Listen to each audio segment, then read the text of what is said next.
हाँ जी, आ गए आप। कैसे मिजाज हैं? लिहाज पढ़ रहे हैं और अभी तक कुछ समझ में आया और कुछ समझ में नहीं आया। खैर, जो समझ में आया वो भी बेहतरीन उम्दा, और जो नहीं समझ में आया वो समझ में आ जाएगा इंशाल्लाह। चलते हैं वापस लिहाफ की तरफ और देखते हैं कि अस्मत आपा क्या फरमाती हैं। लिखती हैं कि बात ये थी कि बेगम जान को खुजली का था मर्ज। बेचारी को ऐसी खुजली होती थी कि हजारों तेल और उपटन मिले जाते थे, मगर खुजली थी कि कायम। डॉक्टर हकीम कहते कुछ भी नहीं है, जिस्म साफ चटपटा है। हाँ, कोई जल्द के अंदर बीमारी हो तो वो और बात है। नहीं भाई, ये डॉक्टर तो मुझे पागल है। कोई आपके दुश्मनों को मर्ज है? अल्लाह रखे खून में गर्मी है, रब्बो मुस्कुराकर कहती और महीन महीन नजरों से बेगम जान को घूरती। उफ, ये रब्बो, जितनी ये बेगम जान गोरी थी ना, उतनी ही ये काली थी। जितनी ये बेगम जान सफेद थी, उतनी ही ये सुर्ख। बस जैसे तपा हुआ लोहा, हल्के हल्के चीचक के दाग, घुटा हुआ ठोस जिस्म, फुर्तीले छोटे छोटे हाथ, कसी हुई छोटी सी तोंद, बड़े बड़े फूले हुए होंठ जो हमेशा नबी में डूबे रहते और जिस्म से एक अजीब घबराने वाली बू के शरारे निकलते रहते थे। ये नन्हे नन्हे फूले हुए हाथ किस कदर फुर्तीले थे। अभी कमर पर तो वो लीजिए फिसल कर गए कोलू पर, वहां से रपटे रजानों पर और फिर दौड़े टखनों की तरफ। मैं तो जब कभी बेगम जान के पास बैठती यही देखती कि अब उसके हाथ कहाँ हैं और क्या कर रहे। फुर्तीले छोटे छोटे हाथ। गर्मी जाड़े बेगम जान हैदराबाद जाली कारगे के कुर्ते पहनती थी, गहरे रंग के पाजामे और सफेद झाग से कुर्ते, और पंखा भी चलता हो फिर भी वो हल्की धुलाई जरूर जिस्म पर ढके रहती थी। उन्हें जाड़ा बहुत पसंद था। जाड़े में मुझे उनके यहाँ अच्छा मालूम होता। वो हिलती जुलती बहुत कम थी, कालीन पर लेटी हैं, पीठ खुज रही है, खुश्क मेवे चबा रही हैं और बस। रब्बो से दूसरी सारी नौकरानियां खार खाती थीं। चुड़ैल बेगम जान के साथ खाती, साथ उठती बैठती और माशाल्लाह साथ ही सोती थी। रब्बू और बेगम जान आम जलसों और मजमुओं की दिलचस्प गुफ्तगू का मौजू थी। जहां उन दोनों का जिक्र आया और कहकहे उठे। लोग न जाने क्या क्या चटकले गरीब पैर उड़ाते, मगर वो दुनिया में किसी से मिलती ही न थी। वहां तो बस वो थी और उनकी खुजली।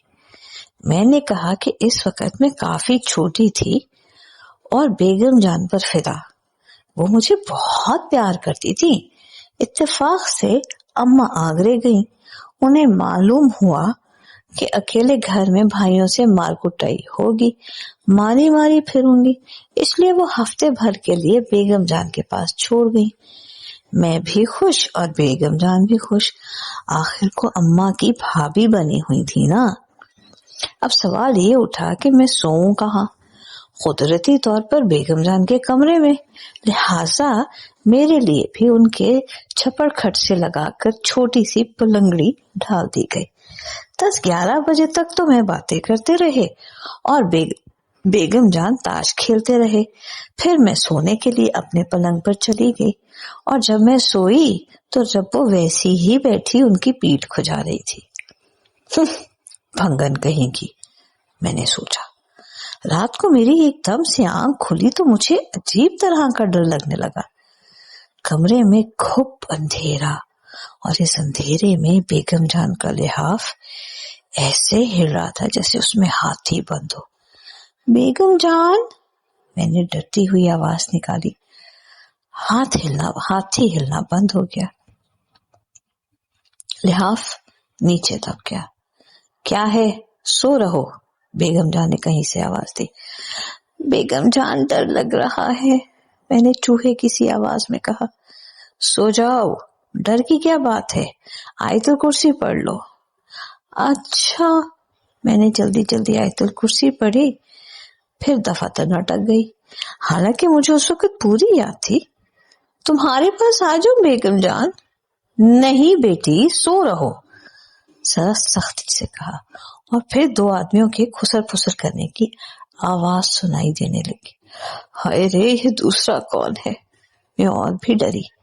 بیگم جان، چور تو نہیں؟ سو جاؤ بیٹا، چور کیسا؟ ربو کی آواز آئی. میں جلدی سے لحاف میں منہ ڈال کر سو رہی. صبح میرے ذہن میں رات کے خوفناک نظارے کا خیال بھی نہ تھا. میں ہمیشہ کی وہمی ہوں. رات کو ڈرنا، اٹھ اٹھ کر بھاگنا اور بڑبڑانا تو بچپن میں روز ہی ہوتا تھا. سب تو کہتے تھے مجھ پر بھوتوں کا سایہ ہو گیا ہے، لہٰذا مجھے خیال بھی نہ رہا. صبح کو لحاظ بالکل معصوم نظر آ رہا تھا، مگر دوسری رات میری آنکھ کھلی تو ربو اور بیگم جان میں کچھ جھگڑا بڑی خاموشی سے چھپڑ کھٹ پر ہی طے ہو رہا تھا، اور مجھے خاک سمجھ نہ آیا اور کیا فیصلہ ہوا. ربو ہچکیاں لے کر روئی، پھر بلی کی طرح سپڑ سپڑ رکابی چاٹنے جیسی آوازیں آنے لگی. اف، میں تو گھبرا کر سو گئی. آج ربو اپنے بیٹے سے ملنے گئی ہوئی تھی. وہ بڑا جھگڑالو تھا. بہت کچھ بیگم جان نے کیا، اسے دکان کرائی، گاؤں میں لگایا، مگر وہ کسی طرح مانتا ہی نہ تھا. نواب صاحب کے یہاں کچھ دن رہا، خوب جوڑے بھاگے بھی بنے، پر نہ جانے کیوں ایسا بھاگا کہ ربو سے ملنے بھی نہ آتا. لہذا ربو ہی اپنے کسی رشتہ دار کے یہاں اس سے ملنے گئی تھی. بیگم نہ جانے دیتی، مگر ربو بھی مجبور ہو گئی. سارا دن بیگم جان پریشان رہی. ان کا جوڑ ٹوٹتا رہا. کسی کا چھونا بھی انہیں نہ بھاتا تھا. انہوں نے کھانا بھی نہ کھایا اور سارا دن اداس پڑی رہی. میں کھجا دوں بیگم جان؟ میں نے بڑے شوق سے تاش کے پتے بانٹتے ہوئے کہا. بیگم جان مجھے غور سے دیکھنے لگی. میں کھجا دوں؟ سچ کہتی ہوں، میں نے تاش رکھ دیے. میں تھوڑی دیر کھجاتی رہی اور بیگم جان چپ کے لیٹی رہی. دوسرے دن ربو کو آنا تھا، مگر وہ آج بھی غائب تھی، اور بیگم جان کا مزاج چڑچڑا ہوتا گیا. چائے پی پی کر انہوں نے سر میں درد کر دیا. میں پھر کھجانے لگی ان کی پیٹھ، چکنی میز کی تختی جیسی پیٹھ. میں ہولے ہولے کھجاتی رہی. ہائے، ان کا کام کر کے کیسی خوشی ہوئی تھی. ذرا زور سے کھجاؤ، بند کھول دو، بیگم جان بولی. ادھر، اے ہے، ذرا شانے سے نیچے. ہاں، واہ بھائی واہ. وہ سرور میں ٹھنڈی ٹھنڈی سانسیں لے کر اطمینان کا اظہار کرنے لگے. اور ادھر ادھر ادھر. حالانکہ بیگم جان کا ہاتھ خوب جا سکتا تھا، مگر وہ مجھ سے ہی کھجوا رہی تھی اور مجھے الٹا فخر ہو رہا تھا. یہاں، اوئے، تم تو گدگدی کرتی ہو. وہ ہنسی. میں باتیں بھی کر رہی تھی اور کھجا بھی رہی تھی. تمہیں کل بازار بھیجوں گی، کیا لوگی؟ وہی سوتی جاگتی گڑیا؟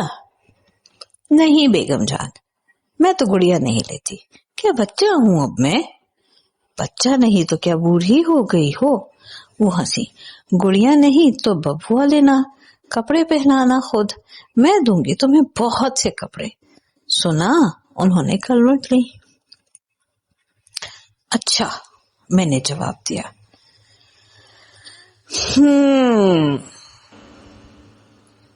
یہ تو ہوئی کہانی، آدھی نئی آدھی پرانی. اب تک تو کچھ سمجھ میں آیا کہ نہیں آیا؟ نہیں نہ آیا. پتہ ہے کیا وجہ ہے؟ اس کی وجہ یہ ہے کہ آج آپ لوگوں نے چائے کا مگا نہیں رکھا ساتھ. وہ رکھیں گے تو مزہ تو بالا ہو جائے گا. خیر، لحاف کو یہیں تک روکتے ہیں، بقیہ اگلے حصے میں اور ہمارے ساتھ جڑے رہیے گا. اللہ آپ سب کا حامی و ناصر ہو. لائک کیجیے گا، شیئر کیجیے گا، کامنٹ کیجیے گا، سبسکرائب کیجیے گا، اور اپنے ارد گرد سب لوگوں کو کہیے ہمیں سنتے رہیں، کیونکہ ہم ہیں آپ کا یوٹیوب آڈیو چینل۔ اپنا خیال رکھیے گا۔ اللہ نگہبان۔